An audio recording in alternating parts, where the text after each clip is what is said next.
Hi అండి. ఏలక్కాయ బర్ఫీ ఎలా తయారు చేయాలో చూద్దాం పదండి. ఈ ఏలక్కాయ బర్ఫీ పుల్ల పుల్లగా, తీయ తీయగా, చాలా టేస్టీగా మరియు హెల్దీగా కూడా ఉంటాయి. ఈ ఏలక్కాయలను ముందుగా ఒక రాయితో పలగొట్టాలి. అలా పలగొట్టిన తర్వాత వాటి నుంచి గుజ్జును వేరు చేయాలి. ఇలా గుజ్జును వేరు చేసి ఒక బౌల్లో తీసుకొని మెత్తగా చేతితో మెదపాలి.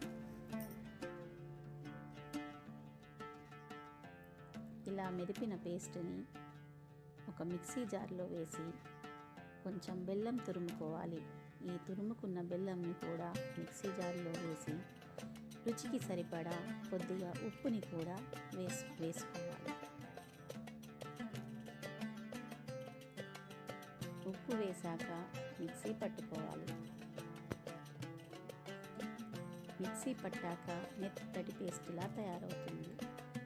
ఈ మెత్తటి పేస్ట్ని ఒక ప్లేట్కి నెయ్యి రాసి ఈ నేతి రాసిన ప్లేట్కి అద్దాలి.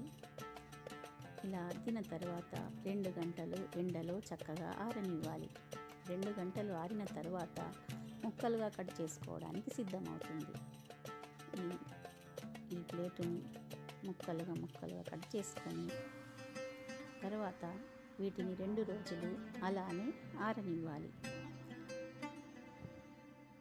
2 రోజులు ఆరిన తర్వాత ముక్కలు గాజు సీసాలో స్టోర్ చేసుకొని ఉంచుకోవాలి. ఇవి 6 నెలలైనా నిల్వ ఉంటాయి. ఇవి హెల్తీకి మంచివి.